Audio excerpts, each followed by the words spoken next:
नाजरीन, आज हम सैर करेंगे अफगानिस्तान की, वो मुल्क जिसने 2 आलमी ताकतों को धूल चटाई, जिस पर आज तक कोई मुल्क ज्यादा देर तक कब्जा न कर सका, जहां के लोग दुनिया भर में सबसे ज्यादा मशहूर मेहमान नवाज समझे जाते हैं। अफगानिस्तान के नान, कालीन और काबली पुलाव ही दुनिया भर में मशहूर नहीं, बल्कि यहाँ एक ऐसी मस्जिद पाई जाती है जिसके बारे में ख्याल किया जाता है कि ये हजरत अली का रोजा मुबारक है।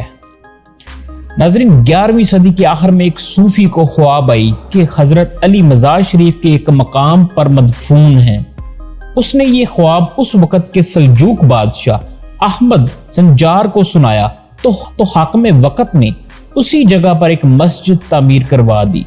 ये मस्जिद मज़ार शरीफ में बलग के मकाम पर है, जिसे ब्लू मस्जिद भी कहते हैं, और हजारों लोग हर साल यहाँ ज़ियारत के लिए आते हैं।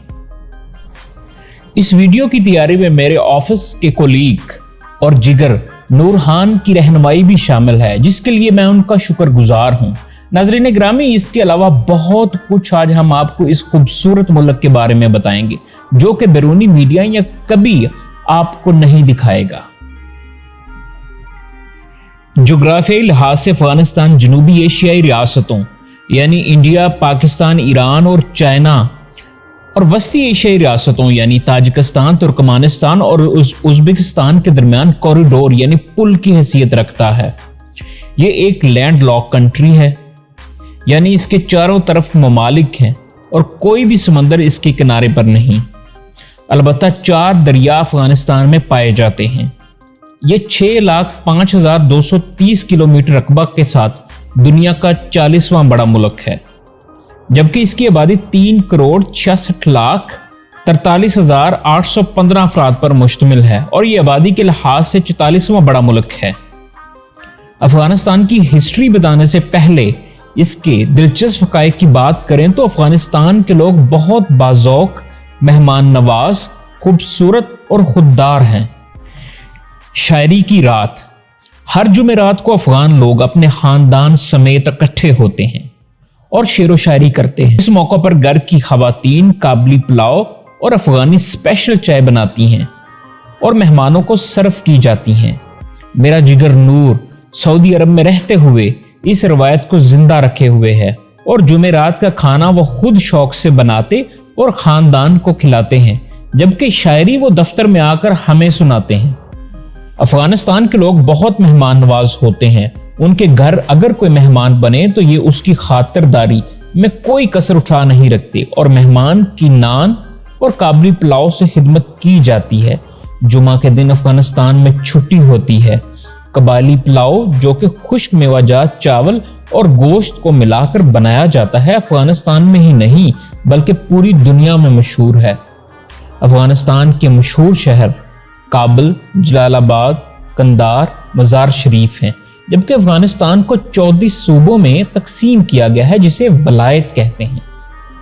काबुल अफगानिस्तान का सबसे बड़ा शहर और दारुल हुकूमत है। अफगानिस्तान का दारुल हुकूमत पहले कंदार था, जिसे तैमूर शाह ने 1776 में तब्दील करके काबुल को दारुल हुकूमत बना दिया। अफगानिस्तान में सूबे को वलायत बोलते हैं। अफगानिस्तान दुनिया में पहली ऑयल पेंटिंग का मौजूद भी है और ये ऑयल पेंटिंग 650 कबल मसीह में बयान नामी गार में अफगानिस्तान में बनाई गई। अफगानिस्तान के जिम्स में जाएं तो हर जिम में आपको आर्नल्ड की तस्वीरें नजर आएंगी और अफगानी लोग कहते हैं कि इसकी शक्ल अफगानी लोगों से मिलती है, इसलिए ये तस्वीर हम जिम्स में लगाते हैं।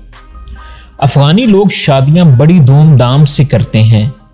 ये ज्यादातर अरेंज मैरिज करते हैं और शादी के बाद दुल्हन दुल्हा के घर शिफ्ट हो जाती है और सब अफराद मिलकर जिंदगी गुजारते हैं, जो कि इनके खानदान के अदारे पर यकीन को मजबूत करता है। यहाँ मर्द ज्यादातर शलवार कमीज पहनते हैं, जबकि औरतें मुकम्मल पर्दा करती हैं।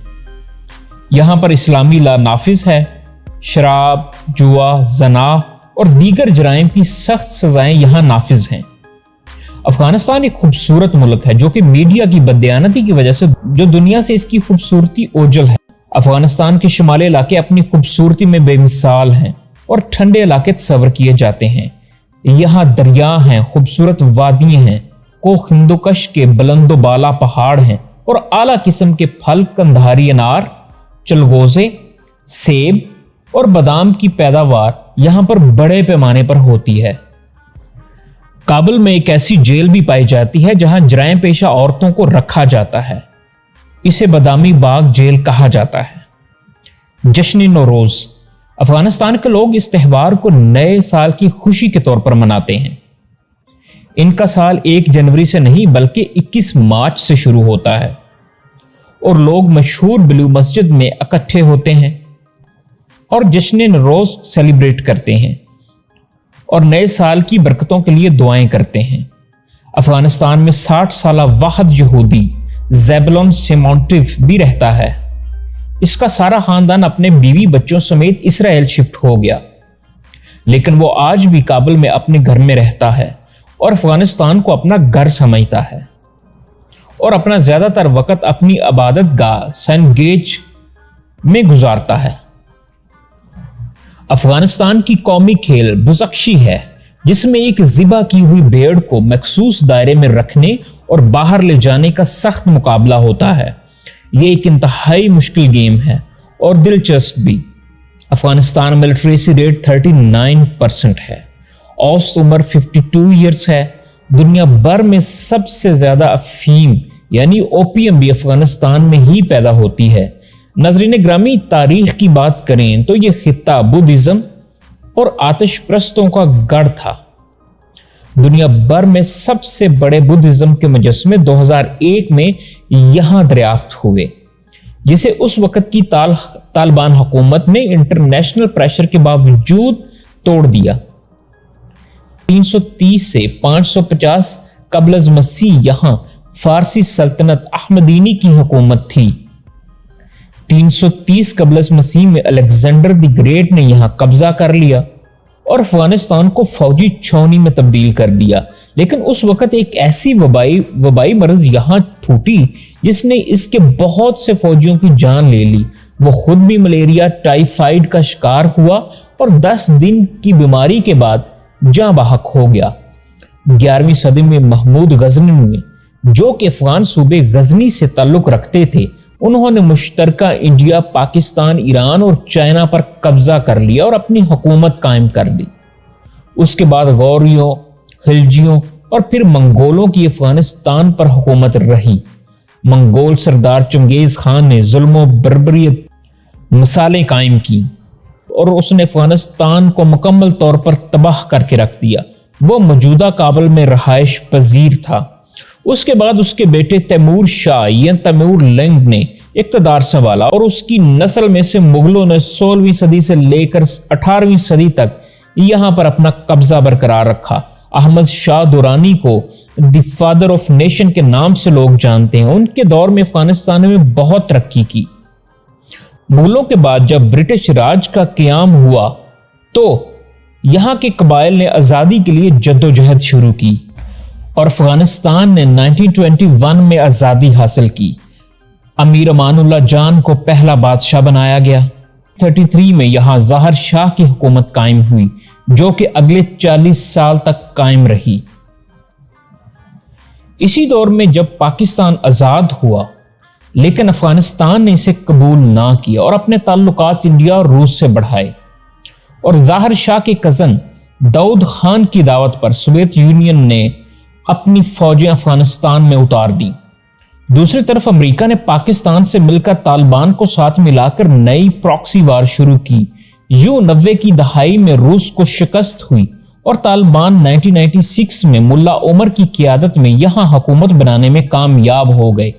ملا عمر کا دور افغانستان کا پرامن ترین دور تھا، لیکن اسلامی نظام حکومت طالبان کی بڑھتی طاقت کو دیکھ کر امریکہ اسامہ بن لادن اور ایمن الظواہری کا بہانہ بنا کر پھر اس ملک پر امن سے کھیلنے کے لیے افغانستان آ گیا، اور ایسا ذلیل و خوار ہو رہا ہے کہ کبھی تو قطر میں مذاکرات کے بہانے تلاش کر رہا ہے اور کبھی پاکستان کے ترلے اور منتیں۔